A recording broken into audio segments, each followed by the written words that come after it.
country that makes up only 1% of the Earth's total landmass, but is home to 10% of the known wildlife population. 50 million people, 11 different languages, 4 ethnic groups. Welcome to the Rainbow Nation, my home.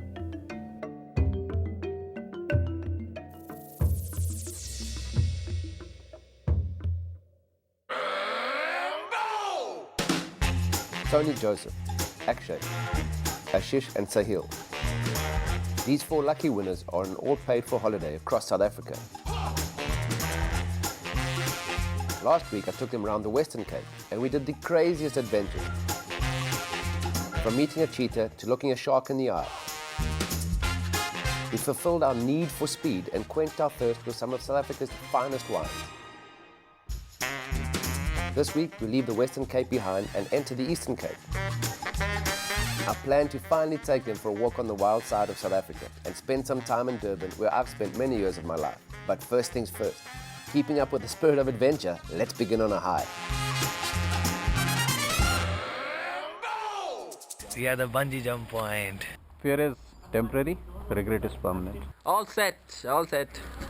Tony is eating and eating because he don't want to die with empty stomach. Right, today is the day. The highest bungee jump in the world off a bridge. My crew have convinced me that they have all going to be taking the plunge. First time jumpers, all of them. So I'm not too sure. I'm not 100% convinced. I've seen lots of shaking. It is quite cold. They're telling me they're shaking because of the cold, but I want to see. All right, 1, 2, 3, bungee!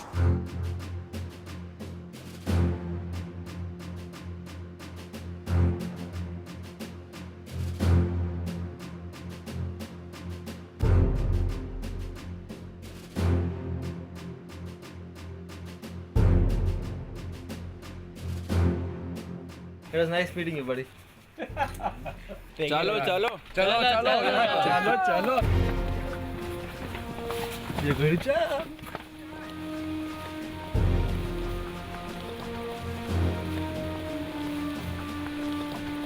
This goes down, you're going down with it. Oh, come on. Nothing to be scared of, Tony. Come on. Come, Tony. Come on, my boy. Johnny. Through you go. Tom, you want to shoot him? Bunch him. Before the jump. Sahil, are you happy with going first? Yeah. Go! Sahil, go!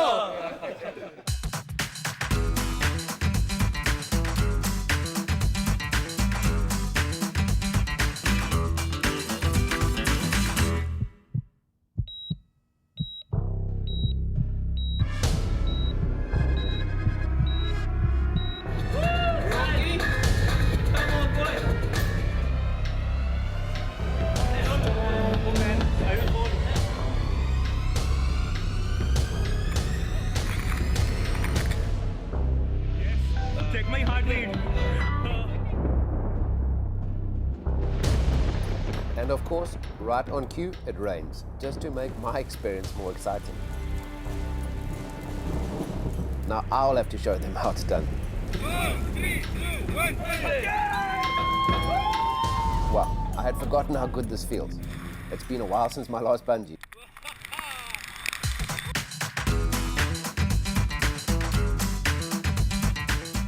You gotta love South Africa. Yeah, I think was Spider-Man to come fetch me, but it looks like they're pulling me up all the way to the top.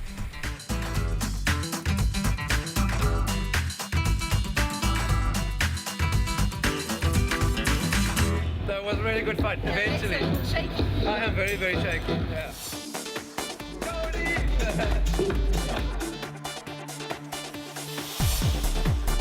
That was a great jump, Tony.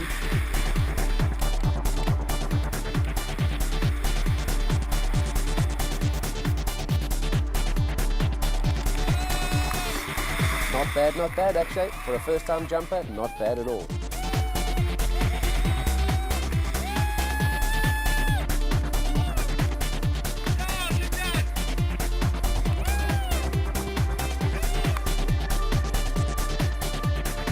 Ashish, old man, show the youngsters how it's done.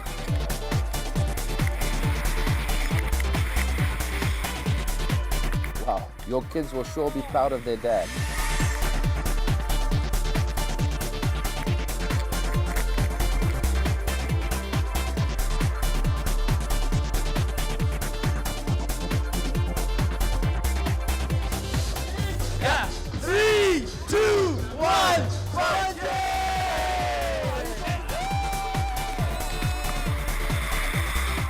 Awesome, Sahil. Trust me, man, you won't regret this.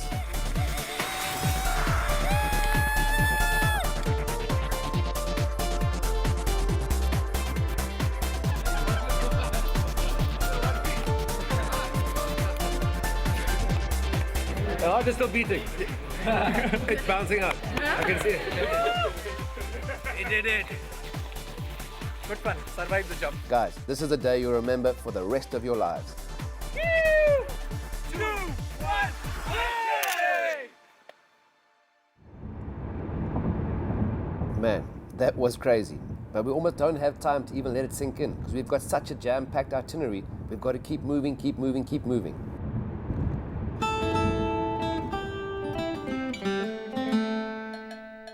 Next stop, not too far away, was Amakhala Game Reserve.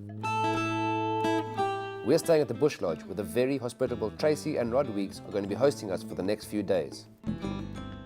Rod, Tracy, thank you guys for having us. We've had an amazing stay here at Amakhala. Would you say you're a farmer or a nature conservationist, Rod? No, nature conservationists, definitely. There are 6 families that are involved in the conservancy. We have to abide by a lot of the legislation that is set by government. We make the choice on how we run the place. And Logistically difficult to get food and people here, or is it pretty much a piece of cake? It's taken a long time for us to get the ball rolling on getting people into the Eastern Cape, because originally it was all up north. People just wanted to go to reserves and drive around and click photographs, and we're trying to change that and teach people that there's more going on behind the scene and you can actually come and see it and learn. So if we can achieve that, then that's, I think, our goal. Huh? So the interesting thing for me is that when you go to Kruger National Park, that's wild land. In the Eastern Cape, you're basically reintroducing the game that was here before we, as humans, pushed it out. The bigger ones like the rhinos and the ellies must almost feel a part of the family. Not that I'm being rude and associating you guys with rhinos and elephants. And you can see the grumpy ones, and you can see the ones that are, you know, hormonal teenagers, and they need a slap, and mom and dad come every now and then and put them in their place. Good hosts will fill you up with good food, and good food leads to a good sleep. Yes, please, siesta time.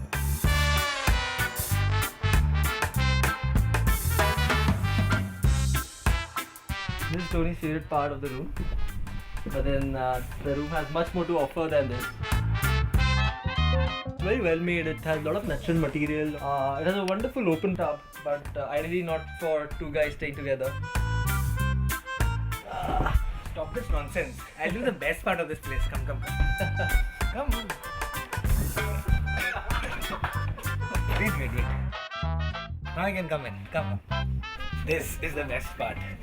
Taking shower, hot cold water, and suppose imagine Chirag standing upstairs and looking at you bathing. And slurp you down. So this is the best place. The only problem is he's never been to this place in last 2 days. He's not had a bath. Okay, this is what I do when he doesn't have a bath. All right, enough, guys. Glad we got that straight.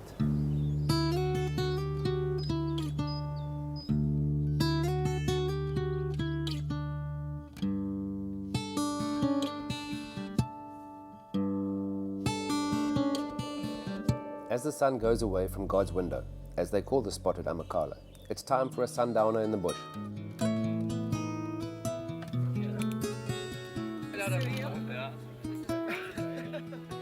Come on, you can't come to a bush lodge and not indulge in the warmth of a braai. That's what we South Africans call our barbecues, by the way.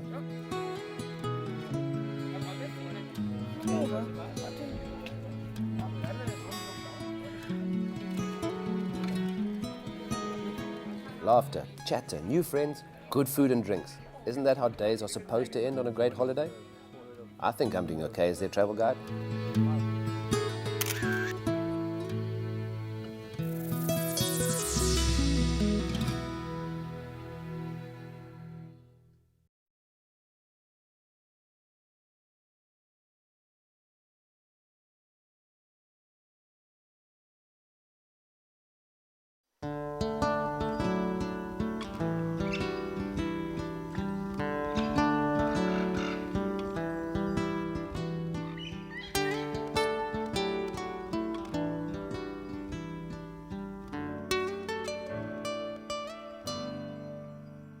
It's 6:30 in the morning and it promised to be a beautiful day, but it is freezing cold right now. If you want to see the game in South Africa, you got to get up real early and brave the elements. None of my crew are up and about, so we're going to give them a traditional South African scary welcome to the day. Follow me.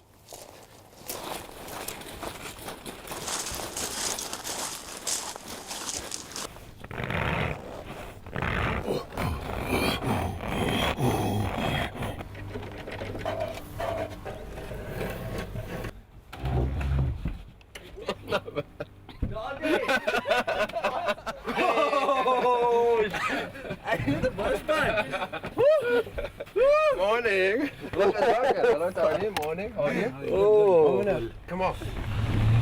It really is worth waking up at the crack of dawn when you're going to have $1 million experience. This is no ordinary safari that we're going on. The 5 of us will witness a white rhino being tagged and treated.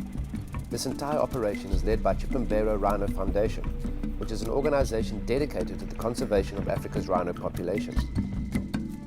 The Jonty crew will be following wildlife veterinarian Dr. Peter Brothers, who's an instructor on most specialist safaris in the African Vet Safaris portfolio.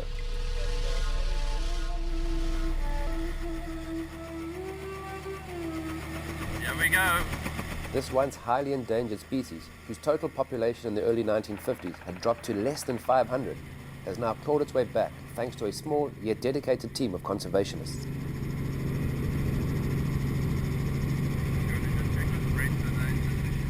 Rhino poaching has been taking place throughout the world for many years, and unfortunately the rhino numbers have been decimated in the process.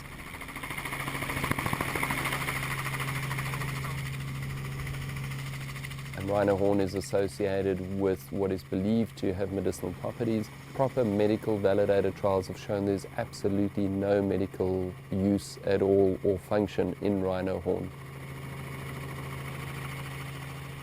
To protect those animals from poaching, that is by far the most significant. And that involves security, it involves being able to monitor animals better, so placing tracking collars on them, for example, as we do. Get in the bottom there and get ready to lift it up. Are you guys ready? Yeah. Push, 1, 2, 3, push.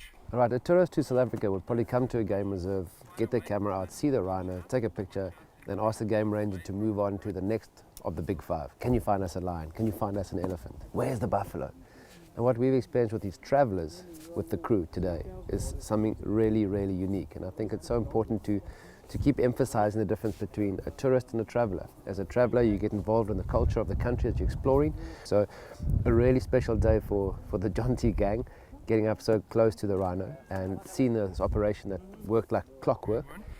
Okay, so listen up, guys. They're doing the... Basically, they tranquilize the rhinoceros, test it for all if it has any disease or anything. I think it was an amazing experience. The cloth was wrapped around his eyes and also stuffed inside his ears, so all his senses were kind of subdued, so he does not get threatened. How can you kill a rhino for a horn? It's not something which is on a standard tourist map of any country, so we're lucky.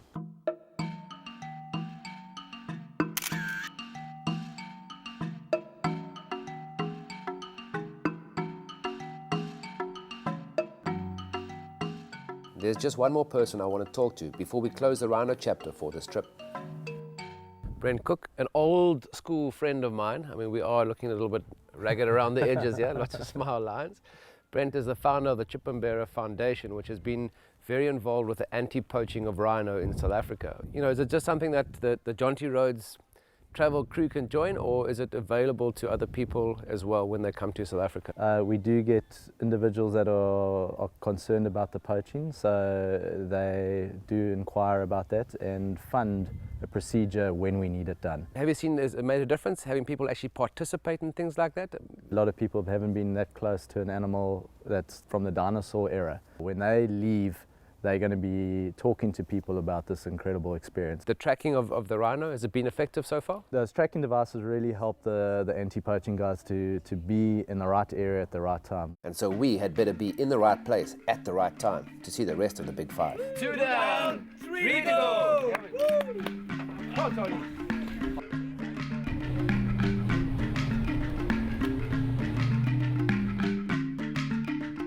The boys have seen rhino and the African elephant. Now it's time to go looking for what else the wild has to offer.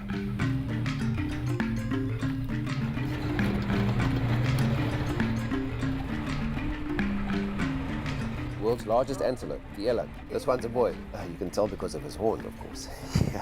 Yeah. Watch out! Zebra crossing. Many may not know, but the stripes are to zebras what fingerprints are to us humans.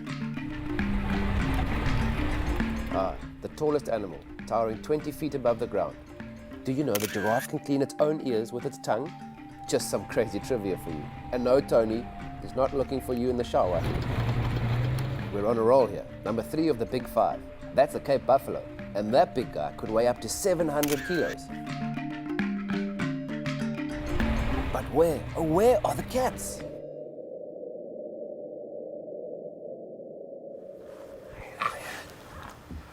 Finally, a glimpse of the king of the jungle. Oh no, that's a lioness, sorry. Leopard. What have we seen? Leopard? Leopard. Oh, no. Come on, Tony.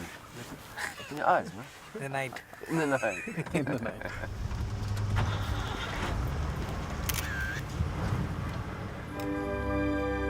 We had to leave something out, so they are now forced to come back to South Africa.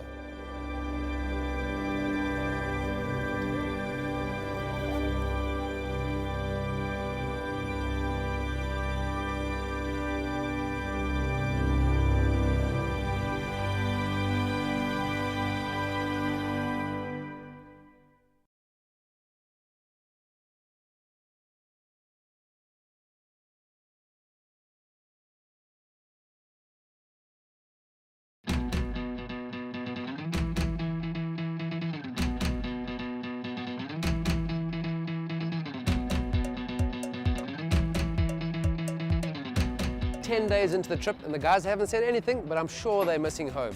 Durban is the home of the largest Indian population outside India, so the guys will fit in very happily. Not only that, with the large Indian population, we also have great weather, amazing activities, so I'm sure they'll have an amazing time in my home city. Durban, you rock.